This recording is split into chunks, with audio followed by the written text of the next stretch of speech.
So hi guys, welcome back to my YouTube channel A to Z knowledge. तो कैसे हो आप सब? आई होप आप सब ठीक होंगे। आज का ये वीडियो बेहद यूजफुल होने वाला है क्योंकि इस वीडियो में हम क्लास 10th मैथ के चैप्टर नंबर 3 दो चर वाले रैखिक समीकरण इस चैप्टर के प्रश्नावली 3.5 को आज पूरी इस वीडियो में हम लोग क्लियर करने वाले हैं। यानी इस प्रश्नावली में जितने भी प्रश्न होने वाले उन सबको हम बारीकी से स्टेप बाय स्टेप समझने वाले हैं। तो चलिए बिना देर के इस वीडियो को स्टार्ट करते हैं। मैं हूं वाहिद रजा और आप देख रहे हैं अपना favourite YouTube channel A to Z knowledge. यदि वीडियो पसंद है प्लीज इस वीडियो को लाइक कीजिए। यदि आप इस चैनल पर नए हैं तो चैनल को सब्सक्राइब कर बेल आइकन को जो प्रेस करें। चलिए देखते हैं।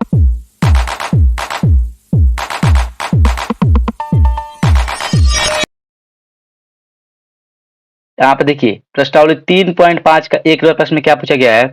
निम्नलिखित समीकरण के युग्म में से किसका एक अद्वितीय हल है, किसका कोई हल नहीं है या किसका परिमित रूप से अनेक हल है। अद्वितीय हल की स्थिति में उसे वज्र गुणन की विधि से ज्ञात कीजिए।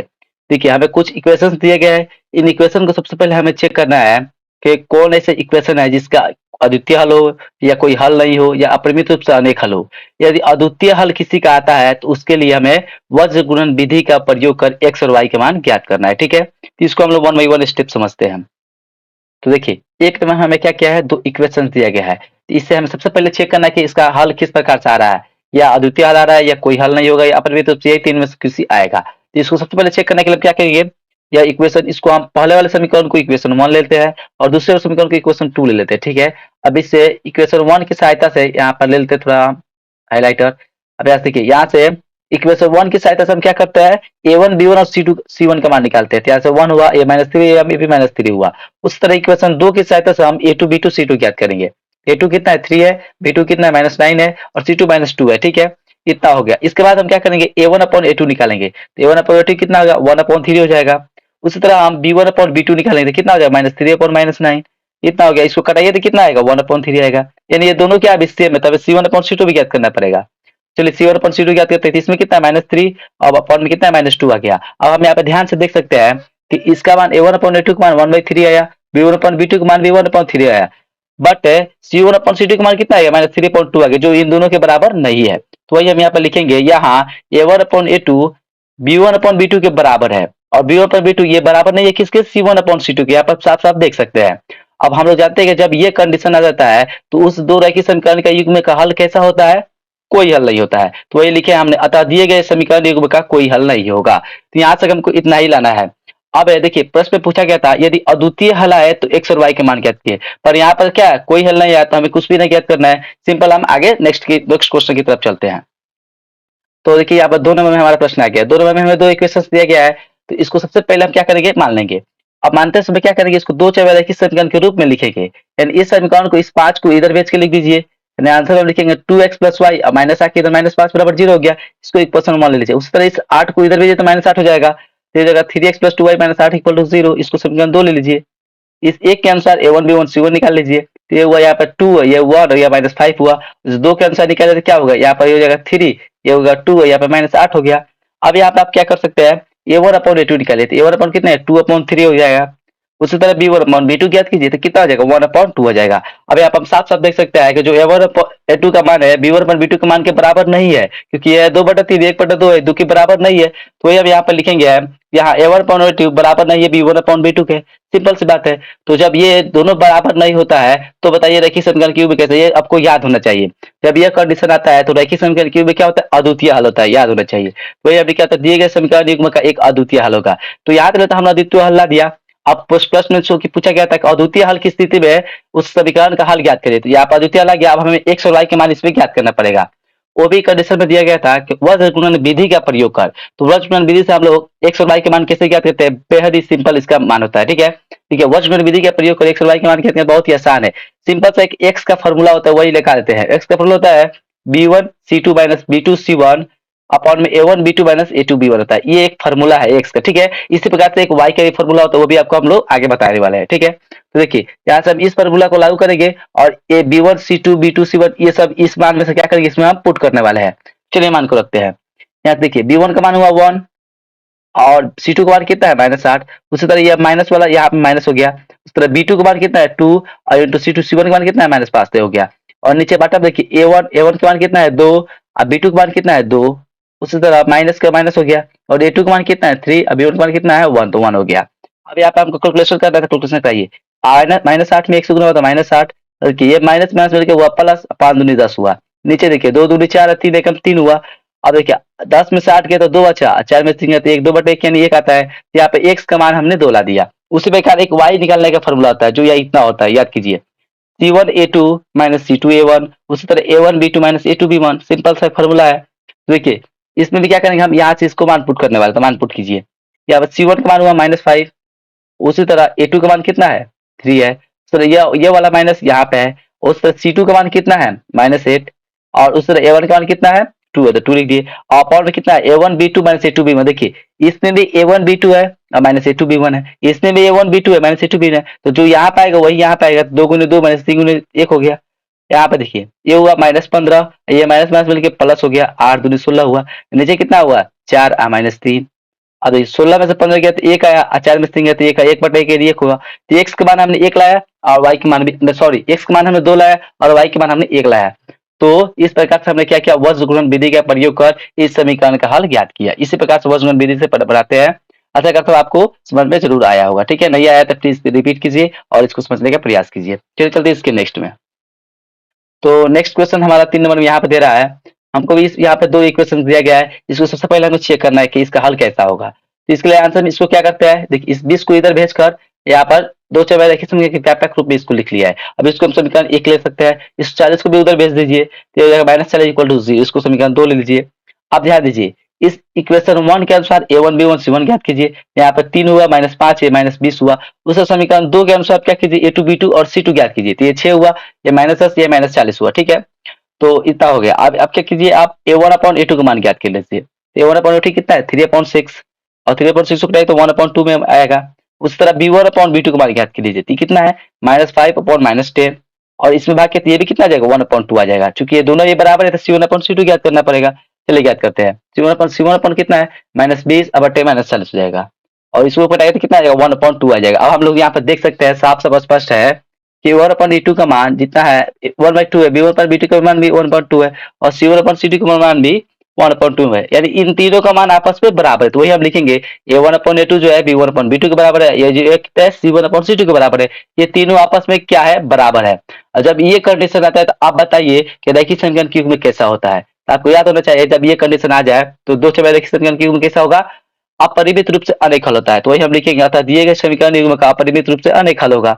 अद्वितीय हल होता है तो x और y के मान निकालते, पर अपरिमित रूप से अनेक हल हो गया तो यही पर हम इसको छोड़कर और आगे बढ़ जाएंगे नेक्स्ट क्वेश्चन की तरफ। चलिए चलते हैं। तो नेक्स्ट क्वेश्चन 4 नंबर, ठीक है, एक का 4 नंबर प्रश्न कर रहा है, x - 3y - 7 = 0, 3x - 3y - 15 = 0, इतना है। इसको अब चलिए करते हैं। इसके लिए हम सबको इसको 1 मान लेंगे और इसको हम 2 मान लेंगे। इक्वेशन 1 के अनुसार A1 B1 C1 निकालेंगे, जो 1 है, -3 है, -7 है। उस तरह इक्वेशन 2 के अनुसार निकालेंगे तो ये 3 है, -3 है, -15 है। अब A1/A2 निकालना है तो निकालिए, तो कितना आ जाएगा यहाँ से, 1/3, और B1/B2 निकाले तो कितना आ जाएगा, -3/-3।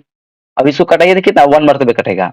अब हम लोग देख सकते हैं कि A1/A2 का मान है जो कितना है, 1/3 है, और B1/B2 का मान कितना है, 1 है, जो कि आपस में बराबर नहीं है। तो नहीं है तो यहीं पे छोड़ेंगे और यहाँ पे लिखेंगे, यहाँ A1/A2 बराबर नहीं है B1/B2 के। और जब ये दोनों बराबर नहीं होते तो अभी अभी हमने 2 नंबर में किया है, क्या होता है, अद्वितीय हल होता है। तो हम लिखेंगे तो दिए गए समीकरण युग्म का एक अद्वितीय हल होगा। अब ये अद्वितीय हल आ गया तो x और y के मान निकालना पड़ेगा, क्योंकि प्रश्न में पूछा गया था कि अद्वितीय हल की स्थिति में वज्र विधि का प्रयोग कर इस समीकरण का हल ज्ञात कीजिए। ठीक है, तो चलिए आप x का मान निकालते हैं। तो x का वही फॉर्मूला लगाएंगे, b1c2 - b2c1 a1b2 - a2b1। ऐसा मान इस मान को इसमें पुट करने वाले हैं आप। ठीक है, हम लोग तो चलिए मान पुट करते हैं। b1 का मान कितना है, -3, और c2 का मान कितना है, -15, तो इतना लिख दिए। और ये वाला माइनस यहाँ पे माइनस है। ठीक है, अब b2 का मान कितना है, -3, तो -3, C1 का मान कितना है, -7, तो -7 हो गया, गुना में। उस तरह अपॉन में क्या रहेगा, A1 B2, तो A1 कितना है, 1, और B2 कितना है, -3। उस तरह देखिए अब ये वाला माइनस जो है बीच वाला यहाँ पे है, और A2 का मान कितना है, यहाँ पे 3, और B1 का मान कितना है, -3, 3 × -3 हो गया। आप चलिए कैलकुलेशन कराते हैं। ये हुआ माइनस माइनस प्लस हो गया, अब 15 45 हो गया। अब देखिए ये माइनस माइनस मिलके प्लस हुआ, फिर ये प्लस माइनस मिलके माइनस हुआ, और 7 तरीके 21 हुआ, यानी -21 हो गया। अब बट्टे में देखिए क्या हो रहा है, ये -3 में 1 से गुना था, -3, ये माइनस माइनस मिलके प्लस हो गया, 3 3 9 हो गए, इतना हो गया। अब देखिए 45 में से 21 के कितना आएगा, 24 आएगा, और 9 में से 3 तो 6 आएगा। अब आके तो कितना आएगा, 4 आएगा, 6 चौके 24 होता है।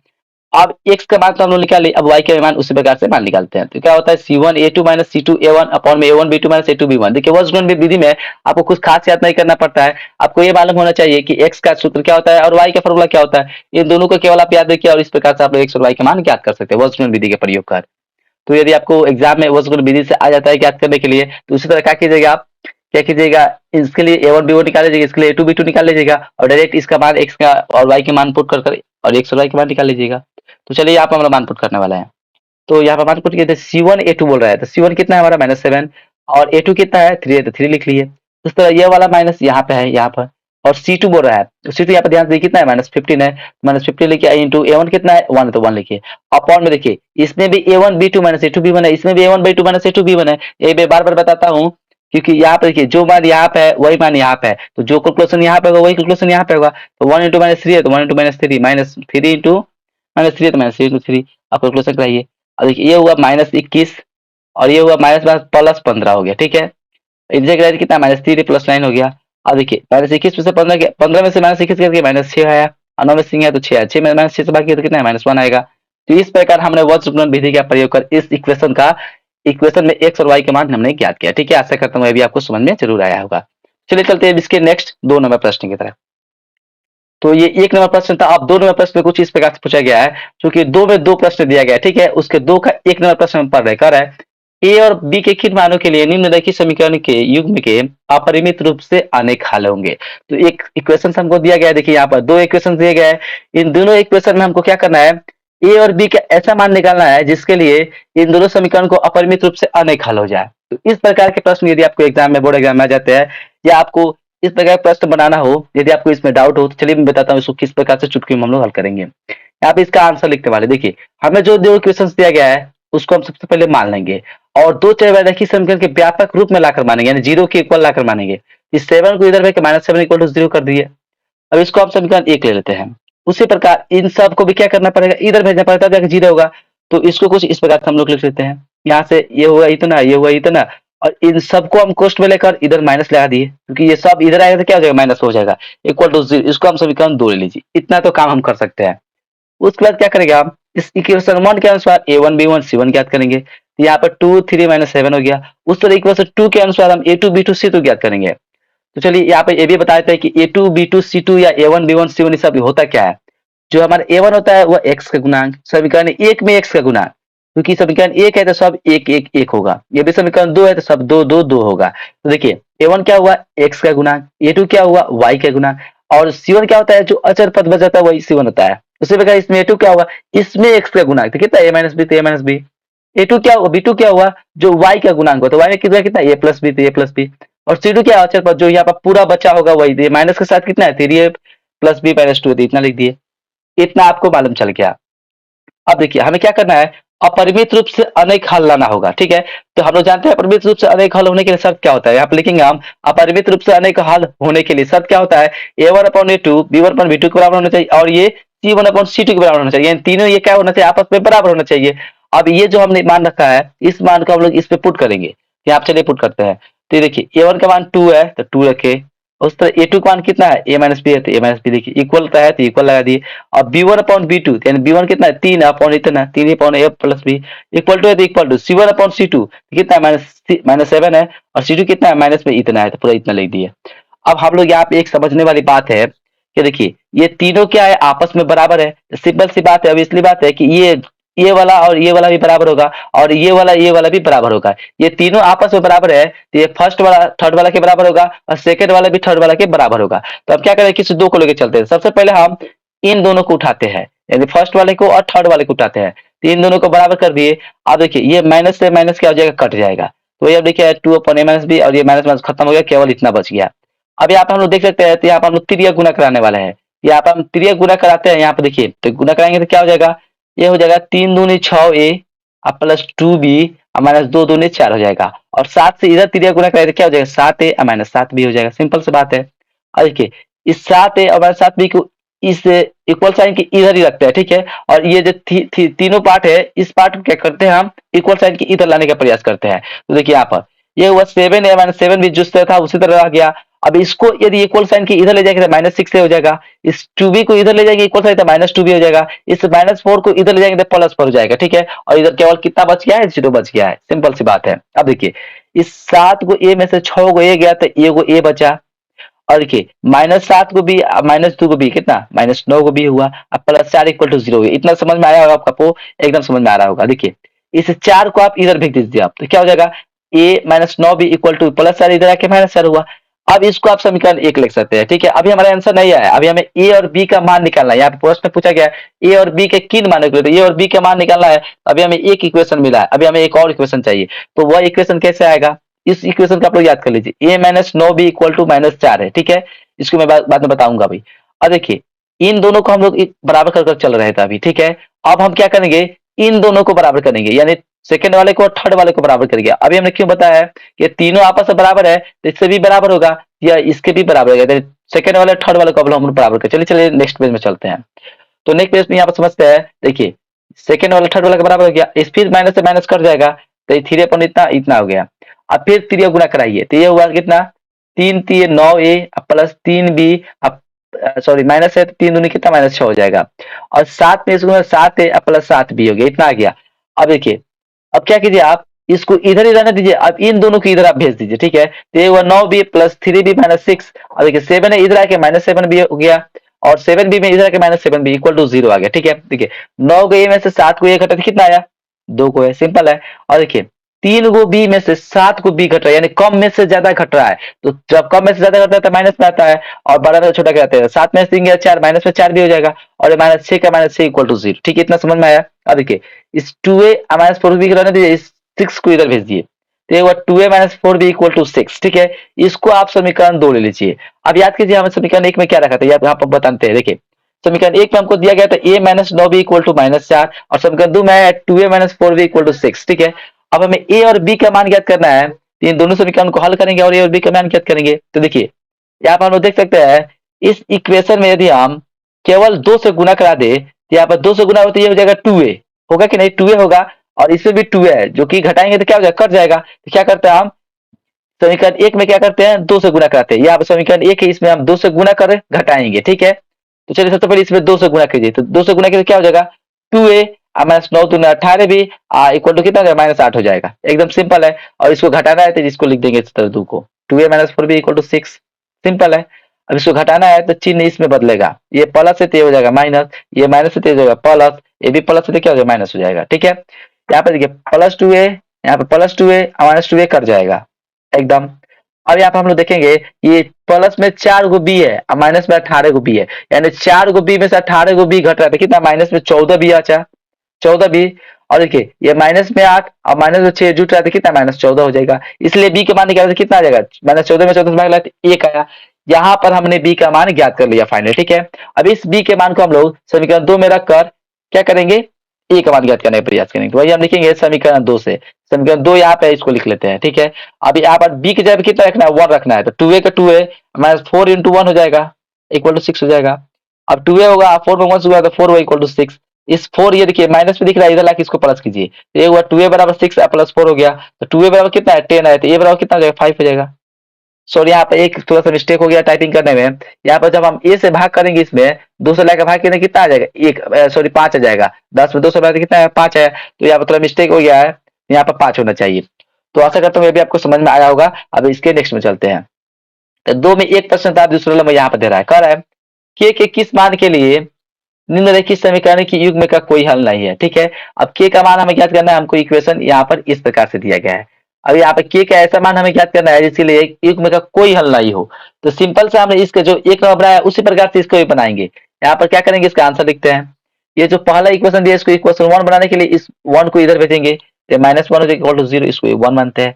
अब इसको भी क्या करेंगे, इसको इधर भेज के माइनस कर लेंगे, यानी इतना, और ये माइनस में क्या हो जाएगा 2k + 1 पूरा = 0, इसको समीकरण 2 ले लेते हैं, ठीक है।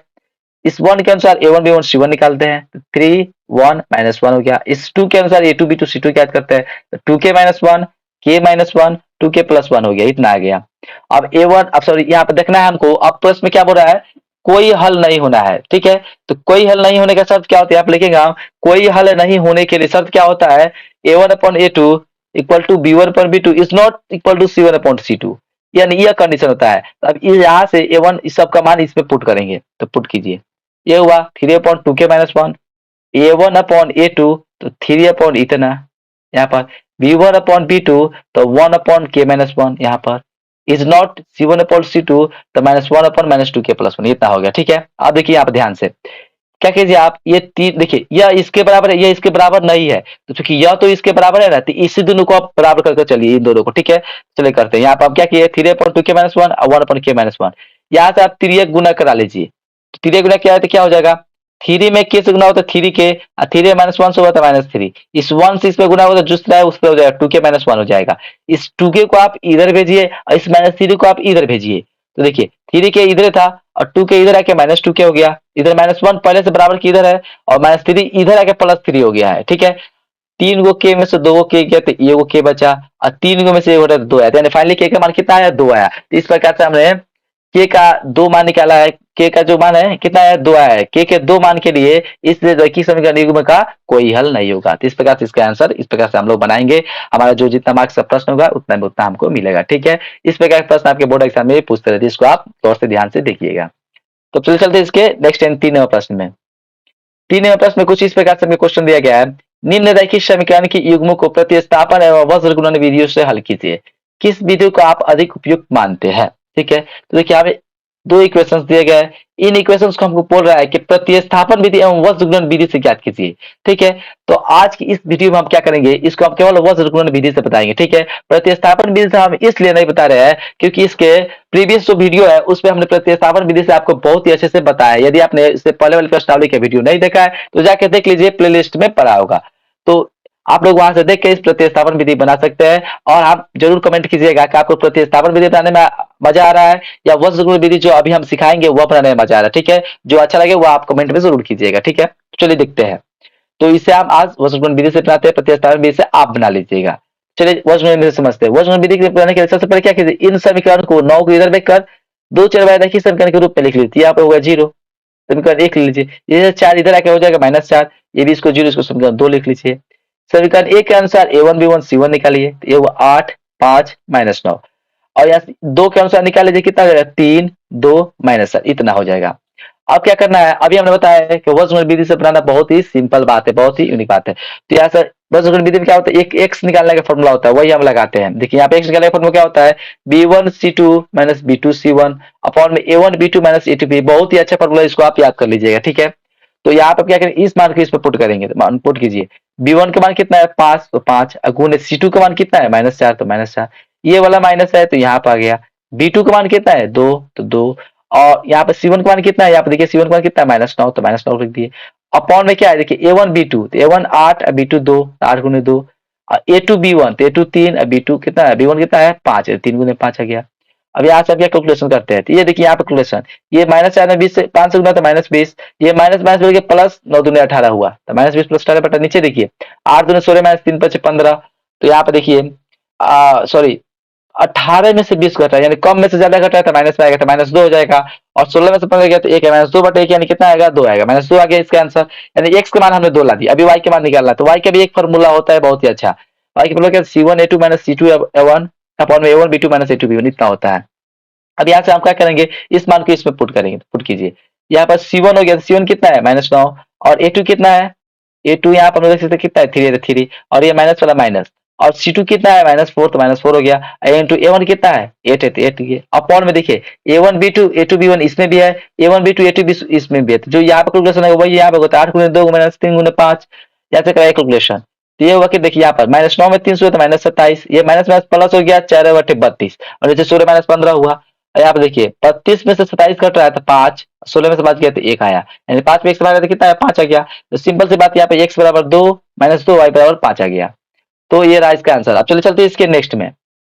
4 नंबर प्रश्न में क्या पूछा गया है, निम्न समस्याओं में रैखिक समीकरण की युग्म बनाइए और उनके हल यदि उनका अस्तित्व हो तो किसी बीजगणितीय विधि से ज्ञात कीजिए। तो हमें इस 4 नंबर प्रश्न में हमें 5 प्रश्न दिए गए, ठीक है। उन पांचों प्रश्न क्या करना, सबसे पहले रैखिक समीकरण की युग्म बनाना है।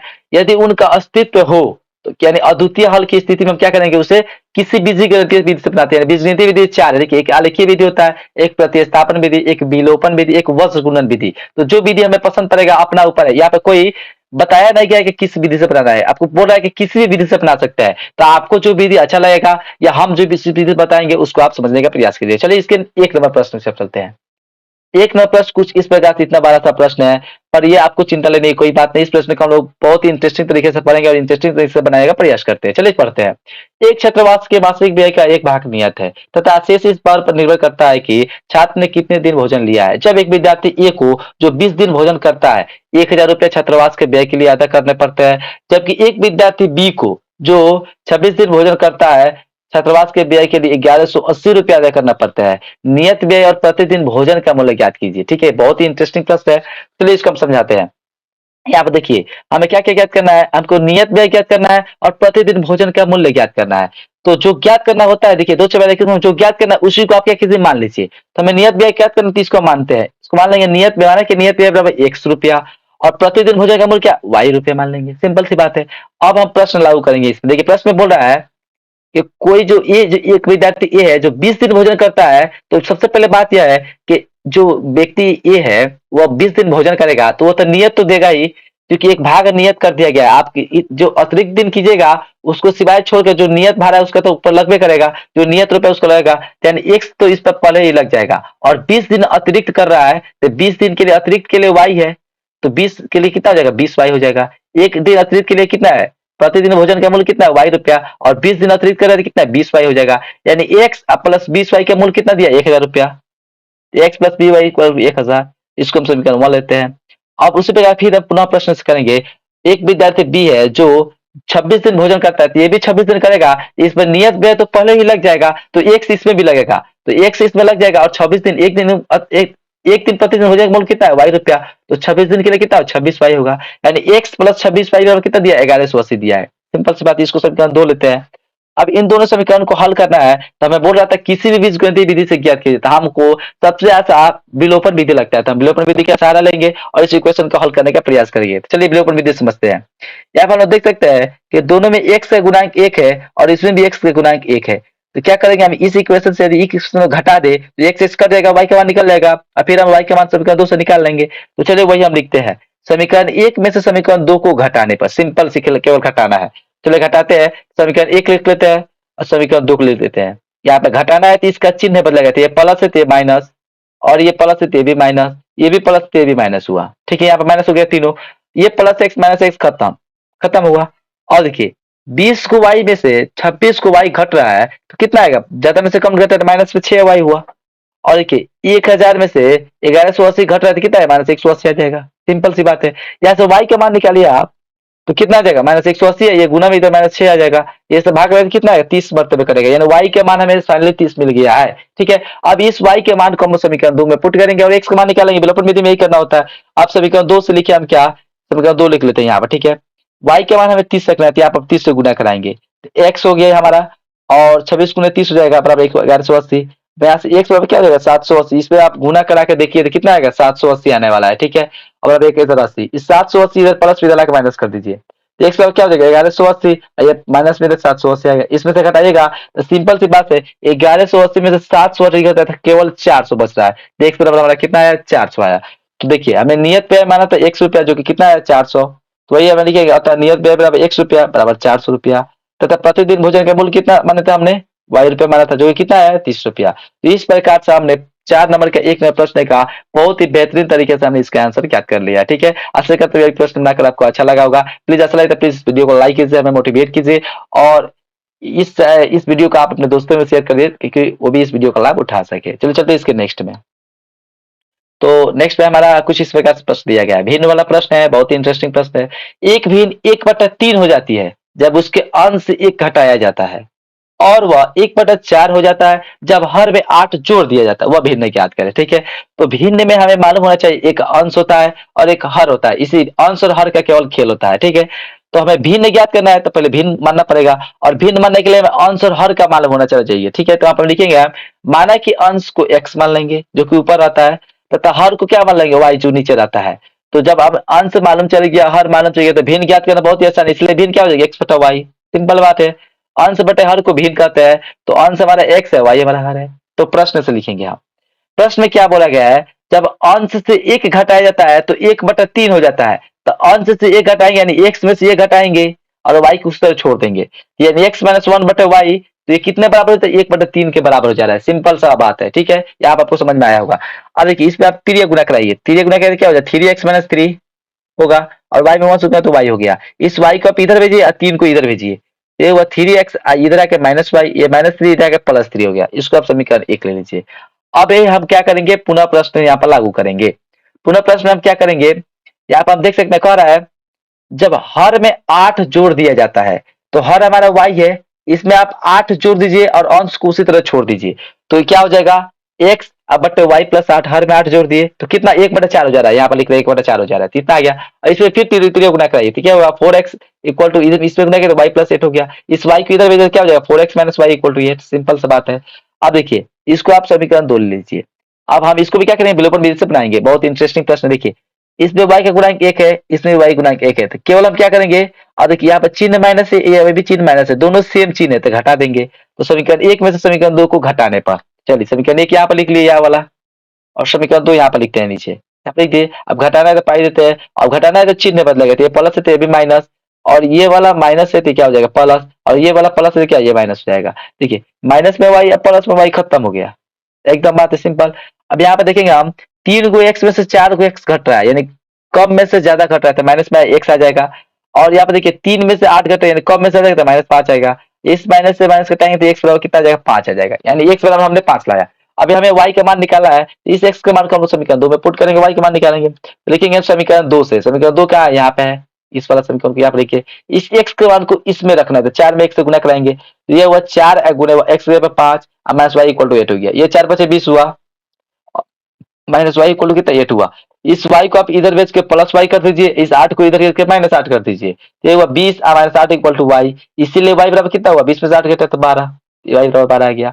अब हमने भिन्न क्या माना था, इसलिए भिन्न बराबर हमने x बटे y माना था, इसलिए भिन्न बराबर हमने माना था x बटे y, जो कि x मान कितना है 5 और y मान कितना है 12, तो 5/12 इज द राइट आंसर, ठीक है। तो इसमें क्या हमने दोनों में प्रश्न भी बना दिया है, ठीक है। आशा करता हूँ आपको ये भी प्रश्न समझ में आया होगा, पसंद आया होगा। चलिए चलते इसके नेक्स्ट में, तो 3 नंबर देखते हैं। 3 नंबर में भी अच्छा प्रश्न है, बहुत इंटरेस्टिंग प्रश्न लिखा गया है। यश ने एक टेस्ट में 40 अंक अर्जित किए, जब उसे प्रत्येक सही उत्तर पर 3 अंक मिले तथा अशुद्ध उत्तर पर 1 अंक की कटौती की गई, यदि उसे सही उत्तर पर 4 अंक मिलते हैं तथा अशुद्ध उत्तर पर 2 अंक करते हैं, तो यश 50 अंक अर्जित करता है। टेस्ट में कितने प्रश्न है, ठीक है, तो बताना है कि टेस्ट में कुल प्रश्नों की संख्या कितनी थी, ठीक है। ठीक है, टेस्ट में एक तो सही उत्तर वाले प्रश्न है, और एक क्या है, अशुद्ध उत्तर वाले प्रश्न है, तो उसको हम मानेंगे। मानेंगे सबसे पहले, माने कि सही उत्तर वाले प्रश्नों की संख्या x है तथा अशुद्ध उत्तर वाले प्रश्नों की संख्या कितना है, y है। सिंपल सा है बात है, ठीक है। तो प्रश्न से लिखेंगे हम क्या, कि देखिए क्या हो रहा है, प्रत्येक सही उत्तर पर 3 अंक मिल रहा है, तो x है, प्रश्नों की संख्या x है, 3 के लिए कितना हो जाएगा, 3x हो जाएगा। और उससे पहले एक है, जब गलती हो रहा है तो कितना 1 अंक कट रहा है, तो इसमें से 1 घटाना पड़ेगा, और गलती के लिए कितना y मिल रहा है, तो 3x में से क्या होगा, y घटेगा, और इतना का कैलकुलेशन कितना दे रहा है, 40 अंक अर्जित कर रहा है, 3x minus y equal to 40 हुआ। इसको फिर हम फिर समझाते हैं, समझ में नहीं आया तो फिर समझिए। देखिए एक सही उत्तर के लिए कितना 3 अंक मिल रहा है, तो प्रश्न की संख्या x है, 3x हो जाएगा, और एक के लिए 1 अंक कट रहा है, तो प्रश्न की संख्या कितने है, y है, तो कितना y हो जाएगा, y में x गुना तो y हुआ। और जब भी क्या हुआ है, इस सही में से गलत को घटाएंगे तब हमारा सही आंसर आ रहा है, 3x माइनस वाई बराबर 40 होगी। इसको हम इक्वेशन मान लेते हैं, पुनः प्रश्न से लिखेंगे उसी प्रकार से। देखिए प्रत्येक सही उत्तर पर यदि 4 अंक मिलता है, तो संख्या है x, तो 4x हो जाएगा, 2 अंक कट रहा है तो संख्या y, तो 2y घट जाएगा, तो 4x माइनस 2y बराबर कितना है, 50 दे रहा है, तो इतना हो गया। इसमें से आप क्या कर सकते हैं, 2 कॉमन ले सकते हैं, या क्या करें इस तरह छोड़ दीजिए, वो भी छोड़ भी सकते हैं। इसको समीकरण 2 ले लेते हैं, ठीक है। अब इसे हमें क्या करना है, विलोपन विधि से x और y का मान निकालना है। तो देखिए यहाँ पर ध्यान से, इसमें y का गुणांक हमको 1 दिख रहा है, इसमें y का गुणांक 2 दिख रहा है, तो केवल यदि हम इसमें 2 से गुना करा देते हैं, जब 2 से गुना कराएंगे तो ये 2y हो जाएगा, जो क्या हो जाएगा, इससे बराबर कट जाएगा, तो हम क्या करते हैं, इसमें 2 से गुना कराएंगे और इसमें से घटा लेंगे, क्योंकि चिन्ह सेम है तो घटाना पड़ेगा। तो वही हमने लिखा है समीकरण 1 में 2 से गुना कर घटाने पर। चलिए कराते हैं, 2 से ऊपर वाले में गुना कराती है, वो 6x minus 2y equal to 40 गुना 80, और ये हुआ कितना 4x minus 2y equal to 50। अब चूंकि घटाना है तो चिन्ह बदलेगा, ये प्लस है तो माइनस, ये माइनस है तो प्लस, ये भी प्लस है तो क्या हुआ, माइनस हुआ। ये देखिए प्लस में 2y माइनस में 2y खत्म, 6 को x में 4 को x किया तो 2 को x, 80 में से 50 किया तो 30, इसीलिए x बराबर क्या 30/2 यानी 15, x बराबर कितना आया 15 आ गया। सिंपल सा प्रश्न है। अब इस x के मान को 2 में रखेंगे और y के मान निकालेंगे, तो अब समीकरण 2 से हमारा समीकरण 2 यहाँ पे दिया है 4x minus 2y equal to sorry यहाँ पे प्लस हो गया। अब यहाँ पर देखिए प्लस हो गया तो कैसा होगा, अब यहाँ पर देखते हैं क्या होगा। अब यहाँ पे लिखा गया है हमारा प्लस और यहाँ पे लिख दिया है माइनस, ठीक है। तो टाइपिंग में थोड़ा मिस्टेक हो गया, ये इतना तो आप तो समझ ही सकते हैं, क्योंकि हम समीकरण 2 लिखा है तो समीकरण 2 ये हुआ ओरिजिनल, ठीक है। तो 4x माइनस 2y होना चाहिए, यहाँ पर माइनस होना चाहिए, यहाँ पर सही हमने लिखा है, ठीक है। तो यहाँ पर आप थोड़ा सा सुधार कर सकते हैं, ठीक है। तो यहाँ पर आपसे रिक्वेस्ट है कि यहाँ पर सुधार कर लीजिएगा। अब 4x minus 2y equal to 50 होगा। अभी आप देखिए इस x के मान को इसमें रखना था, 4 गुण x के मान 15 माइनस 2y इक्वल टू 50 हुआ। 15 चौके कितना होता है, 60 होता है। तो 60 माइनस 2y इक्वल टू 50, इस 2y इधर माइनस में इधर लाके प्लस कर दीजिए, ये 50 प्लस इधर लाके माइनस कर दीजिए, तो ये हुआ 60 माइनस 50 इक्वल टू 2y। 60 में से 50 किया तो कितना है, 10 आया। तो 2y बराबर हमारा 10 आ गया, तो इसलिए y बराबर कितना आएगा, 10 बटे 2 यानी 5। तो x y बराबर कितना आया, 5 आया। अब हमें पूछा गया है क्वेश्चन में, हमें यहाँ पे देखिए, यहाँ पे क्वेश्चन में पूछा गया है टेस्ट में कितने प्रश्न थे। तो देखिए इस सही वाले उत्तर के जो आप गलत गलत वाले उत्तर को दोनों को जोड़ देंगे तो प्रश्न प्रश्न की संख्या निकल जाएगा। तो वही हमने लिखा है, अतः कुल प्रश्नों की संख्या बराबर x प्लस y हो जाएगा, जो कि x बराबर 15 है, y बराबर 5 है। तो 15 5 कितना हो जाएगा, 20 हो जाएगा। 20 इज द राइट आंसर। तो इस प्रश्न का आंसर कितना आया, 20 आया। तो आशा करता हूँ ये भी आपको समझ में आया होगा। चलिए चलते इसके नेक्स्ट में। अब नेक्स्ट में क्या है, दूरी चाल समय वाला इस प्रकार का कुछ प्रश्न पूछा गया, ठीक है। बहुत इंटरेस्टिंग प्रश्न है, मैं उसको बहुत अच्छे से आपको समझाने का प्रयास करूंगा, ठीक है। एक राजमार्ग पर दो स्थान ए और बी 100 किलोमीटर की दूरी पे है। एक कार ए से तथा दूसरी कार बी से एक ही समय पर चलना प्रारंभ करती है। यदि ये कारें भिन्न भिन्न चालों से एक ही दिशा में चलती है तो वे 5 घंटे पश्चात मिलती है। यदि वे एक दूसरे की तरफ चलते हैं तो वे 1 घंटे में ही एक दूसरे से मिल जाते हैं। दोनों कारों की चाल क्या कीजिए। एक बात यदि हम आपको बताते चले कि ये जो प्रश्न है, ये यदि आप एनसीईआरटी में 3.5 का 4 नंबर क्वेश्चन यदि आप एनसीईआरटी से मिलाएगा तो मैच नहीं करेगा। क्यों नहीं करेगा, क्योंकि एनसीईआरटी में प्रश्न ही गलत दे दिया है। कि है प्रश्न में कुछ पार्ट यानी यहाँ से लेकर और जो यहाँ वाला पार्ट है, ये इतना दिया ही नहीं है, और इतना नहीं दिया है तो बनाने में बहुत ही प्रॉब्लम आता है। और इतना पार्ट यदि नहीं देती एक्स और वाई का मान निकल भी नहीं करेगा। तो इतना पार्ट क्या कीजिए, हमने यहाँ पर ध्यान से दूसरी किताब से लिखकर और जोड़ा हुआ है, ठीक है, ताकि आपको बहुत ही अच्छे से हम समझा सके। तो आप ध्यान दीजिएगा कि जो एनसीईआरटी में 4 नंबर प्रश्न है उसमें इतना पार्ट लिखा ही नहीं है। इतना पार्ट आप क्या कीजिएगा, अपने आप से जुड़िएगा, तब जाके इसका आंसर आएगा, ठीक है। तो देखिए हमें क्या करना है, दोनों कारों की चाल ज्ञात करना है। एक कार क्या है, ए है, और दूसरी कार क्या है, बी है। तो क्या करते हैं हम, अब हम क्या करते हैं, मान लेते हैं दोनों कारों की चाल ज्ञात करना मानेंगे। माना कि कार ए की चाल x किलोमीटर प्रति घंटा और बी की चाल क्या मान लेंगे, y किलोमीटर प्रति घंटा मान लेंगे, ठीक है। देखिए पहली स्थिति, देखिए दो स्थिति बन रहा है, एक स्थिति 5 घंटे मिल रहा है, दूसरी स्थिति में 1 घंटा मिल रहा है। तो पहले स्थिति में हमें क्या दे रहा है, समय समय हमें 5 घंटा मिल रहा है। तो पहली स्थिति को हमने यहाँ पर चित्र के माध्यम से समझाने का प्रयास किया, समझिए यहाँ पर, ठीक है। बहुत अच्छे से हम इसको समझते हैं। देखिए यहाँ पर दो बिंदु है, एक ए है और एक बी है, यानी पहला कार यहाँ पे है, दूसरा कार यहाँ पे है। इन दोनों के बीच की दूरी 100 किलोमीटर, यहाँ पे प्रश्न में दिया गया 100 किलोमीटर की दूरी पे है, ठीक है। ये दोनों कार एक ही दिशा में चलना प्रारंभ करते हैं, भिन्न भिन्न चाल से एक ही दिशा में, यानी यह इधर जा रहा है और इसी दिशा में ये भी जा रहा है। ये दोनों क्या है, आप एक ही दिशा में जा रहा है, दोनों एक ही दिशा में जा रहा है। तो क्या होगा, सी बिंदु पे आके मिलेगा, कहीं ना कहीं तो ये दोनों जाके मिलेगा ही। तो मान लेते हैं हम कि यहाँ पर सी बिंदु पे आके मिल रहा है। तो आप ध्यान दीजिए, आप अब यहाँ पर ध्यान देने वाली बात यह है कि जो एक कार है, ठीक है, जो हमारा ये कार है वह कितना दूरी तय करेगा, यहां से लेकर सी तक दूरी तय करेगा। जो हमारा बी कार है वो कितना दूरी तय करेगा, बी से लेकर सी तक जाएगा। ये यहाँ से चलकर सी तक जाएगा तो ए सी दूरी तय करेगा। बी यहाँ से चलकर क्या सी तक आएगा तो बी सी दूरी तय करेगा। यानी कुल मिलाकर बात हम लोग यहाँ पे लिखेंगे हम कि कार ए द्वारा तय दूरी कितना होगा, ए सी होगा। सिंपल सी बात है, यहाँ पे देख सकते हैं एसी होगा। अब हम लोग जानते हैं कि दूरी बराबर एक फॉर्मूला होता है, क्या होता है, चाल गुने समय। तो कार ए की चाल है एक्स, समय 5 है, तो एक्स गुने 5 यानी 5x, सिंपल सी बात है।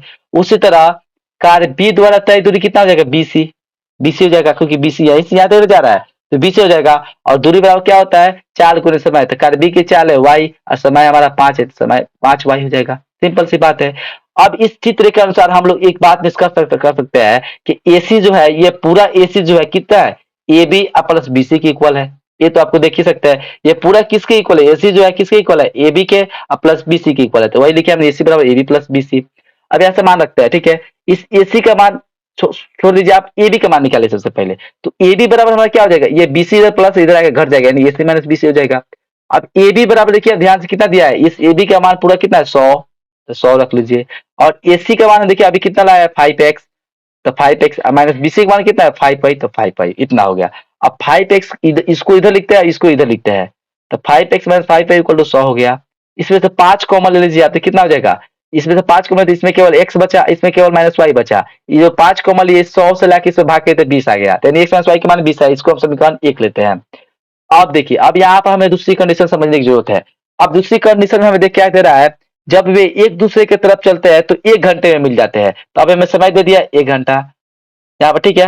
यहाँ पर अब हमें समय 1 घंटा दिया है।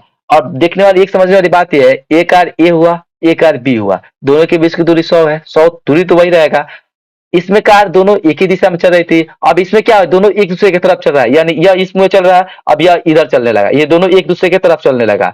तो कितने, 1 घंटे के बाद मिल जा रहे हैं। तो अब क्या करेंगे हम, कार ए की चाल अब ज्ञात करते हैं। तो कार ए की दूरी, सॉरी, कार ए कितनी दूरी तय करेगा, ए से लेकर सी तक आएगा। तो यहाँ पर लिखेंगे हम, कार ए द्वारा तय दूरी ए सी बराबर कितना हो जाएगा, यहाँ पर समझने वाली बात है।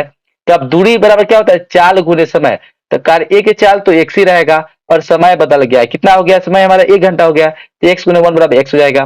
उसी तरह कार बी की चाल कितना हो जाएगा, बी कितना दूर तय, बी से सी तक आएगा, यानी यही दूरी तय किया है। बी से बराबर कितना हो जाएगा, दूरी गुने, सॉरी, चाल गुने कितना हो जाएगा, समय हो जाएगा। चाल y है और समय हमारा 1 हो गया, तो y गुने y हो गया। अब यहाँ आप देख सकते हैं, ये भी जो है, ध्यान से देखिए, ये ए बी पूरा है किसके बराबर है, ए सी प्लस बी सी के बराबर है। तो ये हमने लिखा है ए बी बराबर ए सी प्लस बी सी, और ए बी का मान कितना है 100, तो 100 लिखे। ए सी का मान कितना है एक्स, प्लस बी सी का मान कितना है वाई, तो एक्स प्लस वाई लिखे। यानी यहाँ पर हम देख सकते हैं नेक्स्ट पेज पर, क्या हमें x प्लस वाई बराबर कितना मिला, 100 मिला है। इसको हम समीकरण 2 लेते हैं। और समीकरण एक हमारा कितना है, x माइनस वाई बराबर 20 है। इन्हीं दो समीकरण को हमें हल करना है, और x और y के मान फटाक से निकाल सकते हैं। ठीक है, चलिए हल करते हैं। यहाँ पर हम देख सकते हैं y का गुणांक इसमें भी 1 है, y का गुणांक इसमें भी 1 है, और इसका प्लस चिन्ह है और इसका माइनस चिन्ह है। तो केवल जोड़ देंगे तो y कट जाएगा और x निकल जाएगा। लिखिए समीकरण 1 में समीकरण 2 को जोड़ने पर, तो समीकरण 1 हमारा हुआ यहाँ वाला x minus y equal to 20, और समीकरण 2 यहाँ पे है x plus y equal to 100। चलिए इसको हल करते हैं। तो जोड़ेंगे तो माइनस वाई प्लस वाई खत्म, एक गो एक्स जोड़ेंगे तो कितना, 2 गो एक्स हो जाएगा। 100 प्लस 20 कितना, 120 हो जाएगा। इसलिए एक्स मान निकाले कितना, 120 बटे 2 यानी 60 आया। एक्स बराबर हमने 60 निकाला है। अब इसको समीकरण 2 में रखेंगे और वाई के मान निकालेंगे। तो लिखेंगे हम समीकरण 2 से, समीकरण 2 यहाँ पे है x plus y equal to 100, x के मान यहाँ पे 60 रख देंगे, तो 60 प्लस वाई बराबर 100, इसलिए वाई बराबर कितना जाएगा, 100 माइनस 60। तो यहाँ से वाई बराबर कितना आ जाएगा, 40, फाइनली चाहिए 40 आया। अब यहाँ पे हम लोग यहाँ पे क्या माने हुए थे कि कार ए की चाल हमने माना था x किलोमीटर प्रति घंटा, जो कि कितना है 60 किलोमीटर प्रति घंटा। और कार बी की चाल कितना मानता है, y किलोमीटर प्रति घंटा, जो y का मान कितना है 40, तो 40 किलोमीटर प्रति घंटा। इस प्रकार हमने चाल और प्रश्न का भी आंसर कर लिया है। तो आशा करता हूँ ये भी आपको प्रश्न समझ में आया होगा। जो कहीं भी आपको किसी भी पॉइंट पे, किसी भी मोड पर दिक्कत हो रही है, डाउट है, तो प्लीज कमेंट सेक्शन में जरूर बताइए, हम उसको इम्प्रूव करेंगे और अच्छे प्रकार से भी उसको बताने का प्रयास करेंगे। चलिए चलते इसके नेक्स्ट में। तो नेक्स्ट हमारा 5 नंबर और इस सेशन का लास्ट प्रश्न है। ठीक है, कह रहा है एक आयत का क्षेत्रफल 9 वर्ग इकाई कम हो जाता है यदि उसकी लंबाई 5 इकाई कम कर दी जाती है और चौड़ाई 3 इकाई बढ़ा दी जाती है। यदि हम लंबाई को 3 इकाई और चौड़ाई को 2 इकाई बढ़ा दे तो क्षेत्रफल 67 वर्ग इकाई बढ़ जाता है। आयत की विमाई ज्ञात कीजिए। बहुत ही इंटरेस्टिंग है, बहुत ही आसान प्रश्न है। ठीक है, हमें आयत की विमाई ज्ञात करनी है। तो विमाई से हमारा तात्पर्य है कि हमें लंबाई और चौड़ाई का मान ज्ञात करना है। तो जो हमें लंबाई चौड़ाई ज्ञात करना है उसको मान लेंगे। माना कि आयत की लंबाई को हमने x इकाई माना है, अर्थात आयत की चौड़ाई को हमने y इकाई माना है। तो जब हमें लंबाई मालूम चुकी है, चौड़ाई, तो इसका क्षेत्रफल बताइए कितना हो जाएगा। क्षेत्रफल होता है लंबाई गुने चौड़ाई, यानी x y वर्ग इकाई हो जाएगा। सिंपल सी बात है, इतना तो आपको आता ही होगा। अब इसमें आप प्रश्न लगेंगे, तो प्रश्न से क्या बोल रहा है कि इसका क्षेत्रफल 9 वर्ग इकाई कम हो जाता है, यानी ये जो क्षेत्रफल है ये 9 इकाई कम हो जाता है, यानी x y माइनस 9 हो जाता है। कब हो जाता है, जबकि इसके लंबाई को 5 इकाई कम, यानी x पहले था x, अब 5 इकाई कम होते x माइनस 5 हो जाएगा। और चौड़ाई को 3 इकाई बढ़ा दी जाती है, तो चौड़ाई पहले y था, अब 3 इकाई बढ़ा तो y प्लस 3 हो गया, यानी यह क्षेत्रफल इस क्षेत्रफल के बराबर होगा। तो क्षेत्रफल बराबर होता है लंबाई गुने चौड़ाई, तो ये लंबाई गुने चौड़ाई हो गया। अब इसको केवल कैलकुलेट करना है। तो ये हुआ x y माइनस 9, इसमें आप गुना कराइए। तो ये हुआ x में x गुना हो तो x y, प्लस 3 में x गुना हो तो प्लस 3x, माइनस 5 में y से माइनस 5y, माइनस 5 प्लस 3 तो माइनस 15 हो गया। ठीक है, यहाँ पर हम लोग देख सकते हैं कि इक्वल साइन की इधर भी एक्स वाई है और इक्वल साइन की इधर भी एक्स वाई प्लस में है, तो ये एक्स वाई से खत्म हो गया। इसमें केवल बच गया माइनस 9, इधर इधर बच गया 3x माइनस 5y माइनस 15 इतना आ गया। अब क्या करते हैं हम, इन सब पार्ट को इधर रहने देते, इस माइनस 9y को केवल इधर लाते हैं, तो इधर केवल 0 बच जाएगा, यानी 3x minus 5y minus, sorry 3x minus 5y minus 15 हो गया। इस माइनस 9 को इधर लाके प्लस 9 इक्वल टू 0 हो गया। अब ये हुआ 3x माइनस 5y, और ये हुआ 15 में 9 में से 15 गया तो माइनस 6 इक्वल टू 0, ये हुआ 3x minus 5y equal to 6। Finally यहाँ पर हमें समीकरण 1 मिल गया। यह समीकरण 1 हो गया। अब पुनः प्रश्न से लिखेंगे यहाँ पर हम, पुनः प्रश्न से हमारा क्या हो रहा है, देखिए अब क्या हो रहा है, यदि हम लंबाई को 3 इकाई और चौड़ाई को 2 इकाई बढ़ा दें, यानी दोनों को हम बढ़ाना है, तो पहले लंबाई हमारा x था, तो 3 बढ़ेगा तो कितना x प्लस 3 हो जाएगा।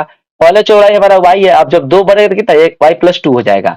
यानी तो क्षेत्रफल कितना बढ़ रहा है, 67 गुणे का बढ़ जा रहा है, तो एक्स वाई प्लस 67 हो जा रहा है। 67 यानी यह क्षेत्रफल पहले से आप कितना 67 गुणे बढ़ गया, यानी जोड़ दिए। तो कब हो रहा है, जब इसके 3 इकाई, इसके लंबाई को 3 इकाई बढ़ाए और चौड़ाई के भी 2 इकाई बढ़ाए, तो अभी क्या हो रहा है, 67 इकाई बढ़ गया।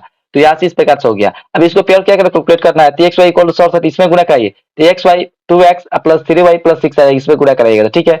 इस एक्स वाई से एक्स वाई कट गया, ये केवल 67 आ गया, बराबर 2x प्लस 3y प्लस 6 हो गया। इस 67 को इधर भेजे तो ये माइनस में 67 हो जाएगा, ये हुआ 2x प्लस 3y प्लस 6, ये पहले था उतना ये इधर हो गया, प्लस 67 हो जाएगा माइनस 67 बराबर 0।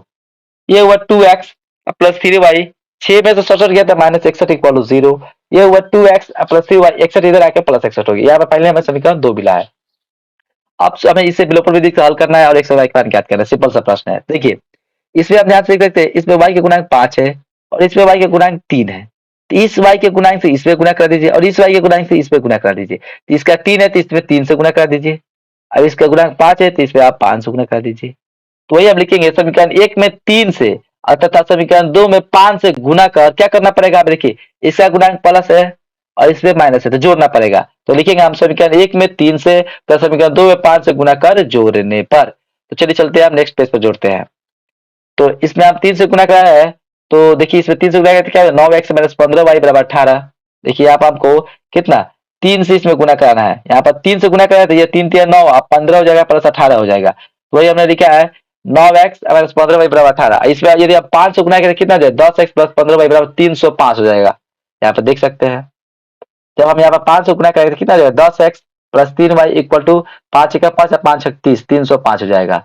तो वही हमने गुणा करा के यहाँ पर दोनों लिख दिया है। क्योंकि हमें जोड़ना है तो क्या करें, देखिए माइनस 15 प्लस 15 फलाई खत्म हो जाएगा और 9 को x 10 को x कितना हुआ, 19 को x हुआ, इसको जोड़े तो कितना हो जाएगा, 323 हो जाएगा। तो x बराबर कितना हो जाएगा, 323 बटा 19। इस 19 इसको कटाइए तो 17 मरतबे कट जाएगा, तो x का फाइनली मान कितना है, 17 आया। इस x का मान समीकरण 2 में रखेंगे, समीकरण 2 हमारे इतना है 2x plus 3y equal to 61। इस x का मान क्या पर रखेंगे, तो ये हुआ 2 और गुने 17 प्लस 3y बराबर 61 हो गया। 17 दूर कितना हुआ, 34 बराबर प्लस 3y बराबर 61। इस 34 इधर प्लस इधर घटाइए, 3y बराबर 61 माइनस 34, 3y बराबर कितना 27 आ गया, इसलिए y बराबर 27 में 3 से भाग कीजिए तो कितना आ जाएगा, 9 हो जाएगा। तो y बराबर हमारा 9 आ गया। अब हमने माना था कि आयत की लंबाई x इकाई, तो x कितना है 70 का 17 इकाई, माना था आयत की चौड़ाई y इकाई, तो y कितना है 9, तो 9 इकाई। इस प्रकार हमने आयत की डिवाई ज्ञात कर लिया। तो फाइनली यहाँ पर हमने इस सेशन को खत्म किया और इस सेशन में यानी इस प्रश्नावली में जितने भी प्रश्न हैं उन सबको बारीकी से वन बाई वन में स्टेप समझाने का प्रयास किया हूँ। आशा करता हूँ आपको समझ में आया होगा। तो इस वीडियो को देखने के बाद यदि आपको ये वीडियो पसंद आए तो प्लीज इस वीडियो को जरूर लाइक कर दीजिए। हमारे मोटिवेट के लिए, हमारे मेहनत के लिए इस वीडियो को जरूर लाइक कीजिए और इसे अपने दोस्तों में शेयर करें ताकि वो भी इस वीडियो का लाभ उठा सके। यदि आपने अभी तक इस चैनल को सब्सक्राइब नहीं किया, चैनल को सब्सक्राइब कीजिए। बहुत ही जल्द आपको इस चैनल पर बहुत से प्रश्न मिलने वाले हैं, यानी बहुत से यानी प्रत्येक सब्जेक्ट के आपको क्वेश्चन इस चैनल पर मिलने वाले हैं और इस पर आपको बहुत जल्द लाइव क्लास देखने को मिलेगा। तो आपसे रिक्वेस्ट है कि इस चैनल को सब्सक्राइब कर बेल आइकन को जरूर प्रेस करें। चलिए मिलते हैं ऐसी इंटरेस्टिंग वीडियो के साथ, तब तक के लिए बाय बाय, धन्यवाद।